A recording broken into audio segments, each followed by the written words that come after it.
Welcome back. Let's continue our discussion about foreign exchange markets. Okay, we still have a few more concepts we want to introduce, and the first one is a spot contract.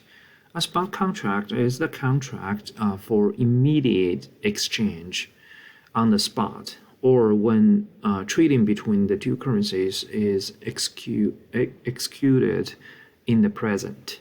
Okay, and the spot contract is the most common type of trade, which accounts for more than 80% of all forex transactions. Okay, and the rate for the spot contract is called the spot exchange rate. Okay, again, this is I believe very straightforward. Okay, pretty easy for us to understand. At least in this course, whenever we mention the exchange rate, without further, notification or explanation, then we always refer to the spot rate. Okay. All right. I believe up to this point we already discussed many different Fred charts about the exchange rates. Okay, I'm not sure if you guys ever noticed that the words mentioned in the title line here. For example, this one is a Japanese yen to US dollars. Okay, and it says that it's the spot exchange rate. Okay. Again, that means at each specific point, how many units of Japanese yen can exchange one US dollar. Okay. Once again, at that specific point.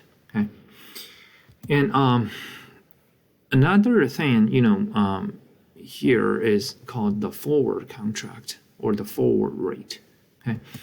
The forward contract is made today, but the settlement day for the delivery of the currencies is in the future. In other words, the buyers and sellers of the currencies agree today at this moment, the one party is going to buy, the other party is going to sell the currencies. And they reach agreement about the price, okay, or the exchange rate between the two currencies. However, they're not really gonna, deliver the currencies at this moment. They're gonna wait till the future date to do that. Okay, that's why this is called the forward contract. Okay, something will happen in the future. This is the next common type of trade, and it's actually a hedging tool. So if you believe, for example, you're an exporter, okay, and you believe in the future, your home currency, its value will change substantially. Okay, that will affect the revenue you're going to receive for the rest of the world. I mean, on the global market. Then you probably would like to sign a forward contract with the buyer, okay, the global buyer. Or vice versa, if you are importer, okay, again, you worry about the same thing, okay, the purchasing power of the home currency in the future, then you would probably like to use the forward contract to hedge the risk of the exchange rate fluctuations. And the rate for the contract is called the forward exchange rate. Okay. Let's check out the correlation between the spot rate and the forward rate. In other words, between the current or the present rate and the future rate. Okay. So here, what we're showing you is between 1983 and 2016. The exchange rate between the US dollar and British pound. Okay. Obviously, as you can find here, the red curve is the forward rate. The blue curve is a spot rate. These two are highly correlated. Okay, and in some historical periods, you find that these two are almost perfectly overlapping, so that you can only see, for example, on this chart, the forward rate, okay, because the spot rate is actually hidden behind the forward rate. Okay. All right. Another concept we would like to briefly discuss is the spread, which is the difference between the buy at and sell for prices. Okay. In other words, when you go to the bank or a financial institution in exchange for a foreign currency, you would always find that they listed two different prices, on their screen or the bulletin board. For example, this one. As you can see here, there are banks buy notes price and banks sales notes price. Okay, so let's see, if you wanna sell the US dollars to the bank, so the bank is buying your dollars, then this would be the price, okay, or number of units they pay as the home currency. Okay, so they pay 31.51 units of home currency to buy $1 from you. All right.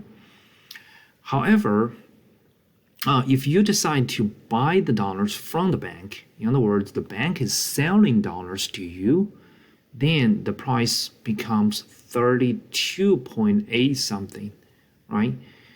Units of home currency. In other words, you pay more to be able to buy $1 from the bank than what you're going to receive from the bank if you're selling dollars. Okay, and this is not just happened to the U.S. dollar, but all other currencies. For example, here the second one listed on this screen is the Singapore dollar, right? If you are going to sell a Singapore dollar to this bank, they're going to pay you 23.46 units of the home currency. In other words, $23, whatever it's called, and 46 cents. But when they sell one Singapore dollar to you, you have to pay 24.5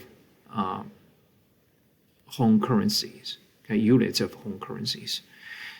Simply speaking, you find that the buy at price is always going to be lower than sell for price, and the difference in between is called the spread. That's exactly how much this financial institution charges you, okay? Or simply speaking, that's the commission, okay? The financial institutions will make money or profit by doing this business, okay? By through buying and selling currencies on the market, right? Now, this spread ranges between 2 to 5% in retail transactions. In other words, average household or individual, if you go to the local financial institution or banks, and the commission you would see, over there, you will be charged. It's probably going to be like somewhere between 2 to 5%. Okay. However, among the big banks, because they trade millions or even billions of dollars of the financial assets between currencies, the commission would be much lower. Okay? It could range somewhere between 0.01% to 0.03%, as you can see here. So this is actually, you can take this as the wholesale price, and this is the retail price, okay? Because they trade much more in value and more frequently, so the commission can be much lower. Okay. Now the spread is actually a good example of market fractions or transaction costs. In other words, we see, or we will discuss later, when you trade the currencies on the market, the trading is not free. Okay, so you have to pay commissions, right? And that means there are some market frictions. Okay, probably especially among the big banks, you believe that this commission is pretty low. Okay, it's near to nothing. However, remember, because they trade a lot, okay, on daily basis, so even 0.1%, 0.01% is going to be a huge amount if they are trading, let's say, $1 billion on daily basis, right? So again, this would sometimes change the professional investors or financial institutions' decision, okay, when they trade with each other for the major currencies. Okay, all right. So here we talk about the spot contract spot rate and forward contract forward rate and the spread. Okay, three very simple concepts. Okay, and later when we discuss the other topics in this chapter and then the other chapters, we're going to use these simple concepts. Okay, so that's all for this video. And in the next one, we're going to talk about arbitrage. Arbitrage means we can trade or buy or sell between currencies and see if we can make a profit. All right.